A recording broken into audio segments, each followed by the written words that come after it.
کہ یہ جو جیل بھرو تحریک ایک نیا اعلان، اس کے مقاصد کیا، اس کے مقاصد اور اس سے حاصل ہونے والے ممکنہ مقاصد آپ کی نظر میں یعنی پی ٹی آئی کی نظر میں کیا ہے؟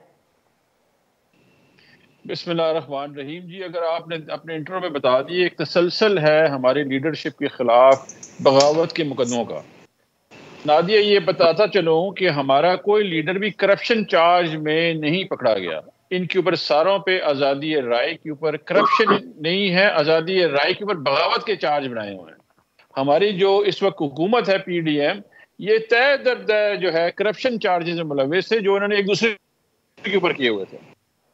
مطلب کہ پیپلز پارٹی نون لیگ والوں نے ان کے اوپر کیے ہوئے تھے، جس کی وجہ سے جیلوں میں جا رہے تھے اور سارے اسپتالوں میں رہتے تھے. ان میں سے کوئی لیڈر نہیں تھا جو کہ باہر نکل کے عوام کا وہ کرے، اور ایک جعلی سرٹیفکیٹ بنا کے وہ باہر چلا گیا. اچھا ایک سیکنڈ ڈاکٹر صاحب ایک سیکنڈ، یہ جعلی سرٹیفکیٹ بنا کے کون باہر چلا گیا؟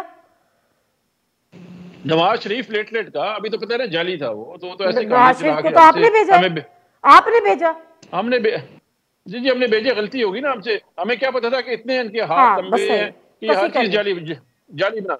ٹھیک ہے. اچھا اس میں یہ ہے کہ اگر آپ دیکھیں اپریل کے بعد سے انہوں نے طاقت کا بے دریغ، ریاستی طاقت کا بے دریغ استعمال کیا اور انہوں نے جھوٹے مقدمے بنانا شروع کر دیا. اچھا انہوں نے کیا کیا؟ عمران خان کے اوپر قاتلانہ حملہ کروایا. عمران خان نے نامینیٹ کیا ہوا ہے وزیر اعظم کو، انٹیریئر منسٹر کو، ڈی جی سی کو، 3 لوگوں کو نامینیٹ کیا ہوا ہے.